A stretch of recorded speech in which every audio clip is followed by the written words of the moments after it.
we sincerely present our 2017 iGEM project, Guardians of the Wheat.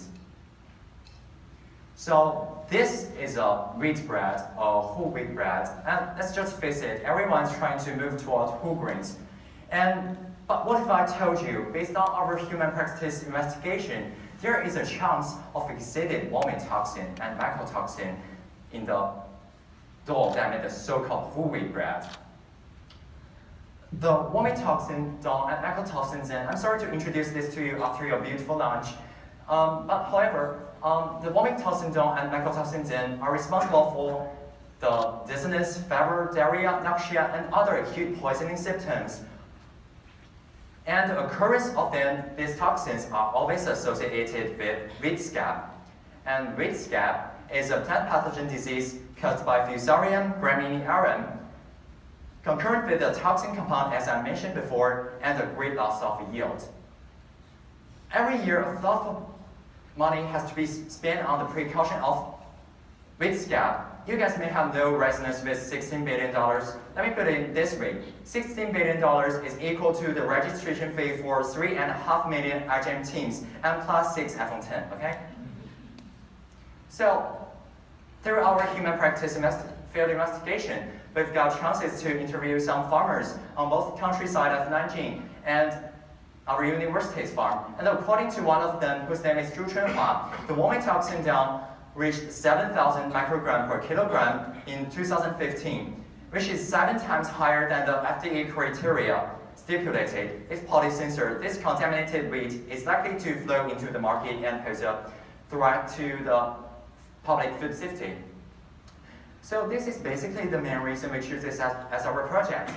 I think it would be much better if I cue in a short video here to help you better understand our project.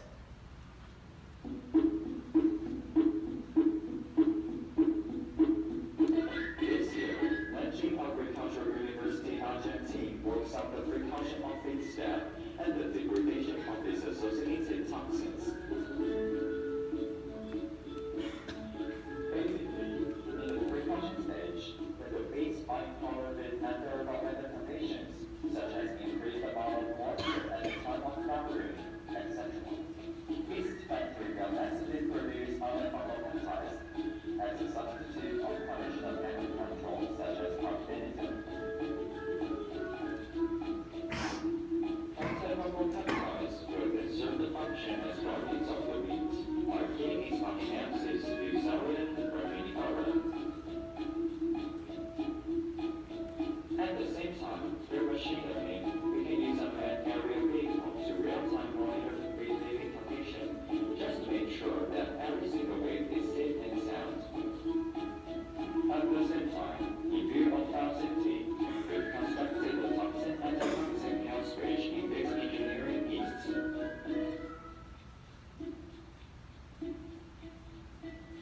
Further, we can homogenize the wheat from infected farm line to detect the mycotoxins and rescue by microfluidics.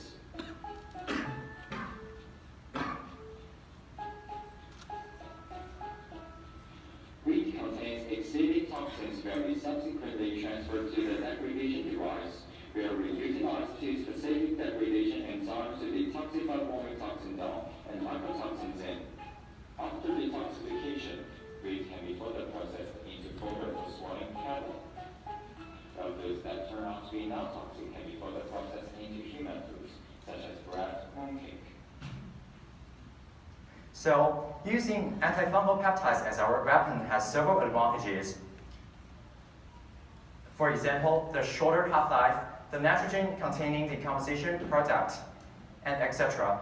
And here comes a question, how to find the antifungal peptide that meet our expectations? We thought that the ideal antifungal peptide should meet following characteristics. So our modeling team set antifungal concentration, antifungal spectrum, and half-life as 3 indexes, and score each antifungal peptide from the antifungal peptide database. And according to the score from high to low, we finally choose Sarcopene A, PDC1, and MTDF4 as our candidates. We use Picha pastoris as our eukaryotic expression system. After the eukaryotic expression, we used trace tracing SDS page, mass spectrometry, and HPLC to verify the molecular weight and amino acid sequence of our antifungal peptide. We want to further test the antifungal activity of this antifungal peptide, so we subsequently did the inhibition. So, and clearly, we can see that all three of these antifungal peptides can show an acceptable performance in killing and inhibiting the spores of Fusarium graminearum arum compared to the negative control, which is sterile water, and the positive control, carbanism. And through our human practice bring us a new tricky problem. How do we monitor the living conditions of wheat? Indeed, there are emphasis approaches inherited by Chinese farmers, which is purely by experiences, as you know. But the shortcomings are obvious: the poor efficiency, the low accuracy, and always depend on subjective feelings. So our software team developed a new method for detection of wheat scab based on the feature engineering and machine learning. Basically, we extracted features of wheat, of single wheat, and to construct samples, and we then subsequently use support vector machine to train these samples in a way called 10 times 5 folds. And according to the ROC curve and F1 score, we got our model established by our software team exhibit a brilliant performance in automatically diagnosing the wheat scab. So next, the public concern is always our priority. So our human practice designed a questionnaire to investigate what the public most concerned about the wheat scab. And through the data analysis and statistics, we can conclude that what they're really concerned about is whether their food is contaminated by these two toxins. So we also surveyed that the government can provide an approach which is basically using HPLC, and the cost is quite unfriendly. So we designed a yeast biosensor based on the estrogen analogs of toxin zen. When the circumstances contains the zen toxin, it will bind to the estrogen receptor to form a dimer, and the dimer will subsequently bind to the estrogen response element, which is upstream activity sequence. So that subsequently the downstream reporter gene, which we use as GFP, will transcript.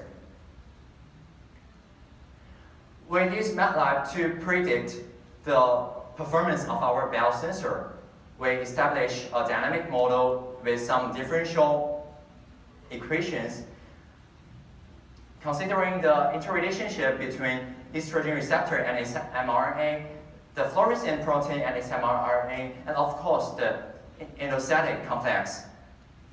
And according to the FDA criteria, the zen toxin, the maximum safe level of zen toxin should be 60 microgram per kilogram, and if the fluorescent protein reaches the threshold, it will subsequently activate the downstream photoactivatable gene switch, and so that the degradation device can begin degrading, which I will talk about later, sorry. And through the microscope, through the fluorescent microscope, we can see the GFP expression under a serious concentration of zen, and ranging from 15 to 100.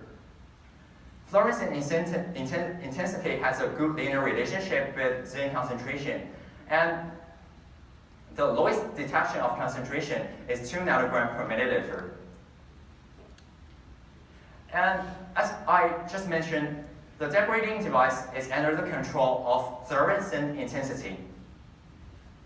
So when inducing with the blue LED light, the two complementary fragments will bind to a dimer, and the dimer will subsequently bind to the T7 promoter to activate the transcription of downstream degradation enzyme, which is ZHD101 and AYT1. There are two processes involved, the blue LED light-induced process and complex-induced process. For the former process, we use photochemical reaction kinetic equation to describe it, and for the later process, we consider the interrelationship between ZHT101, AYT1, and their mRNA. And as you can see from the stimulation result, the blue LED light, after 30 seconds, the photoactivatable switch will open. And after approximately 10 hours, almost all the toxins are degraded. To test the function of our photoactivatable genetic switch, we place a GFP reporter gene downstream. And as you can see from the result, cell can express a significantly higher level than the basal level. We use SDS page to verify the expression of our degradation enzyme and use HPLC to test the degradation activity. As you can see from the HPLC peak area, approximately 66% of toxin DOM will be acetylated by the AYT1. And as for the 101, it shows a more impressive expression performance in degrading the zinc toxin. After 14 hours incubated with bacteria fluid, almost 100% of toxin zinc will be degraded. Our ultimate goal of our project is to, to use our engineering yeast can control or to some extent cure the weight gap in the field. So we consulted some experts and professors in our field, and according to them, the main obstacle is always biosafety. So we decided to use anti-toxin system to design our kill switch.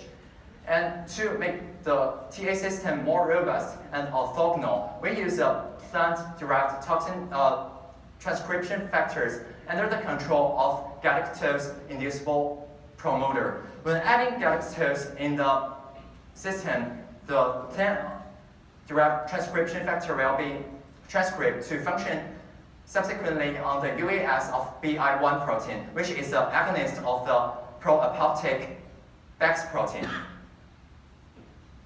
And we consider the interrelationship between BEX protein, BI1 protein, and plant-derived transcription factor and their mRNA. And as you can see from the stimulation result, the amount of BI1 protein increased with increasing galactose concentration, and the threshold of galactose is approximately 0.02 gram per milliliter. This is our improved part from the previous part pool, a part called HBEX protein. We improved the protein sequence of this HBEX protein to get our mutant BEX protein. And as you can see, in less than 24 hours induced with BEX protein, the yeast colony can all be cleared. And we also use tripeptide staining to further verify our results. And to test the BI1 protein function, we use CCK8-IC. And as you can see from the result, BI1 can significantly prolong the yeast lifespan.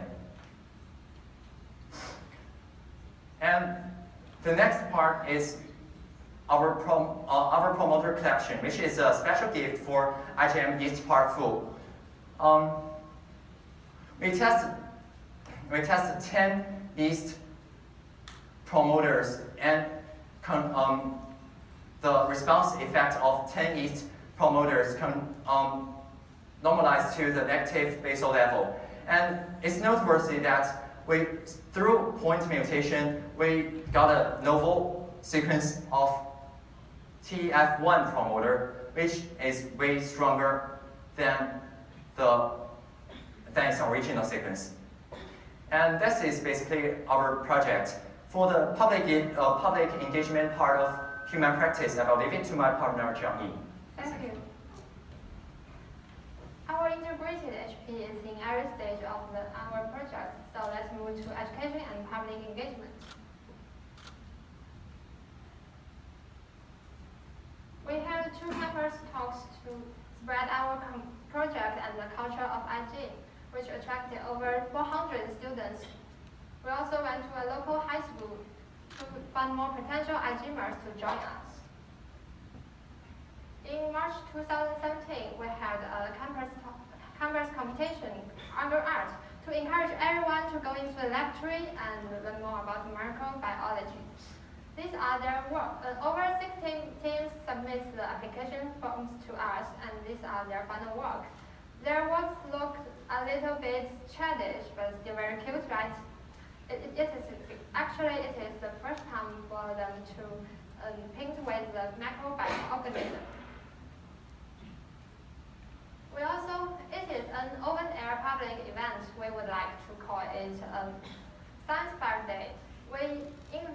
On that day, we introduced the biosafety and some experimental techniques to the public. The picture shows one of our teammates teaching a freshman how to run an agarose gel.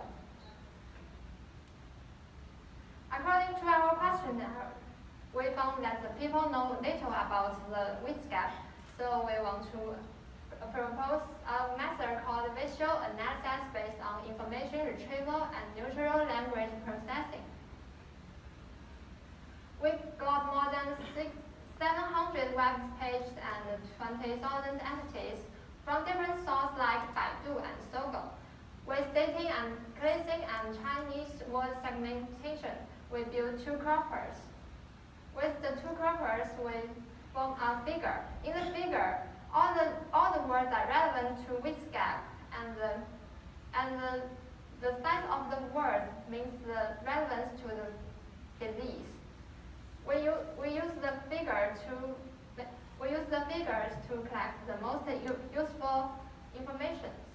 With this information, we also make a handbook for the public to learn the which gap more easily. We don't only talk to the public, we also communicate with the iGEM teams. We were active to attend some influence of iGEM, and we contact with other teams of iGEM.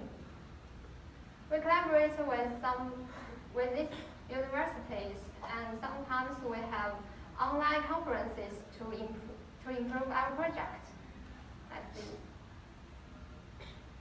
One more thing, we want to thank all those who have helped our project over the competition. Because of their help, we grew up. Thank you.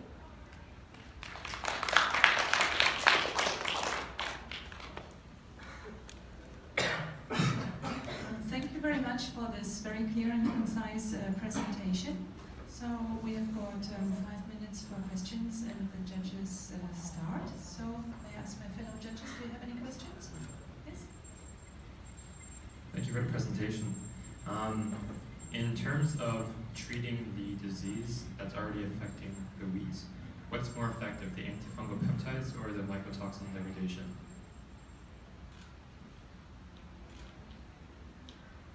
Based on your results from your experiments. Do you mean the comparison between the antibiotics and antifungal?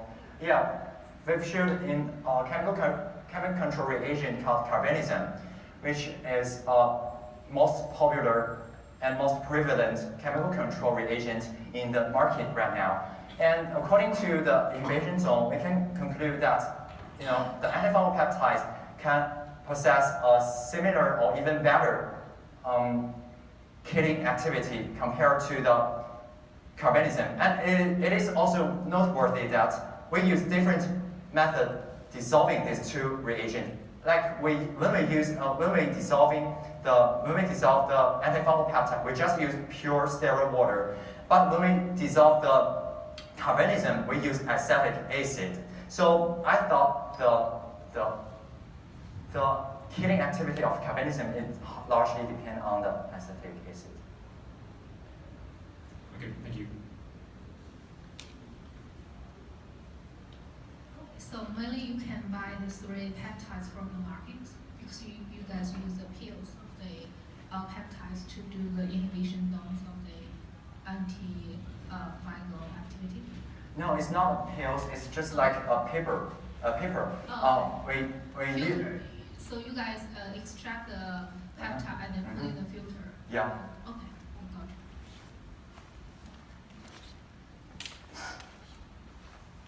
What would you think, how do you propose to deliver, this peptide on a larger scale?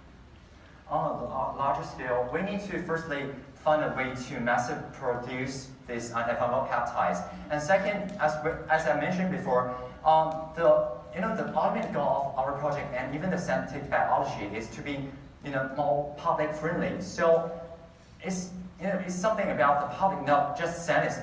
So we need to make more people can accept the genetic modified yeast. So, and as we described in our project, we use kind of like kill switch to help them.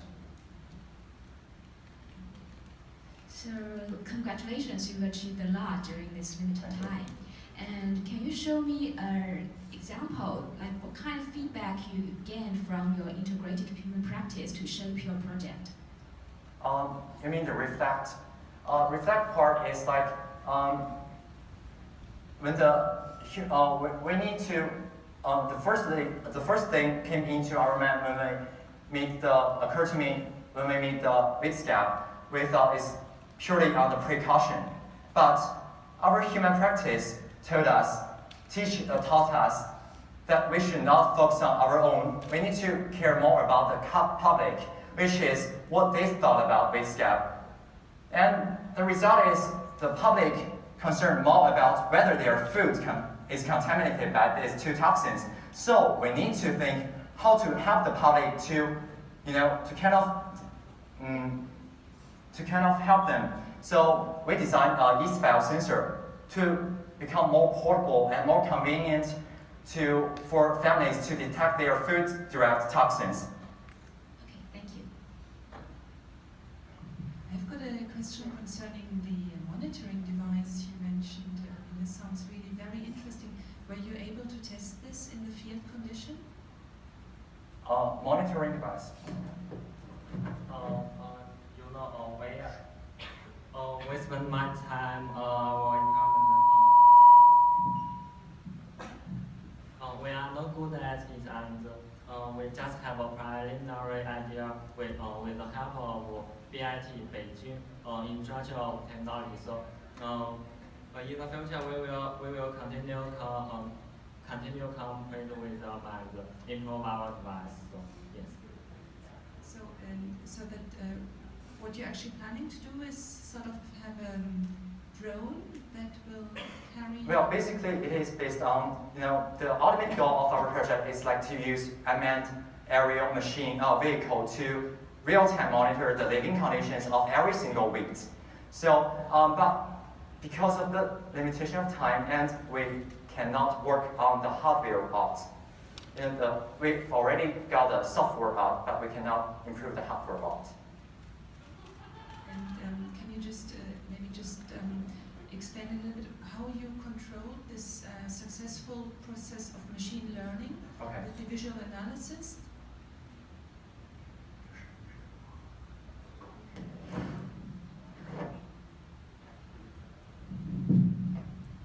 We extracted feature from single images, then we try some models such as decision tree, support vector machine, and so on. Taking some sample space and the feature space into account, and we finally choose support vector machine.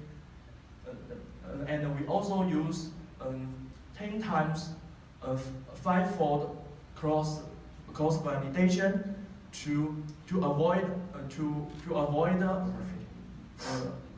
overfitting, and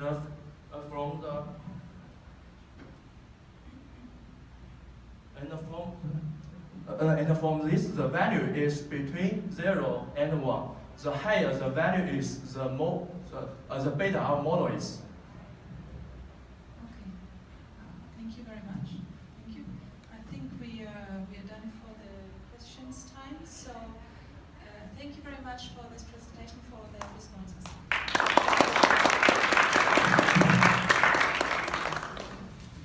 So next team, UCC Ireland, can sort of get started. You've got 5 minutes to get ready.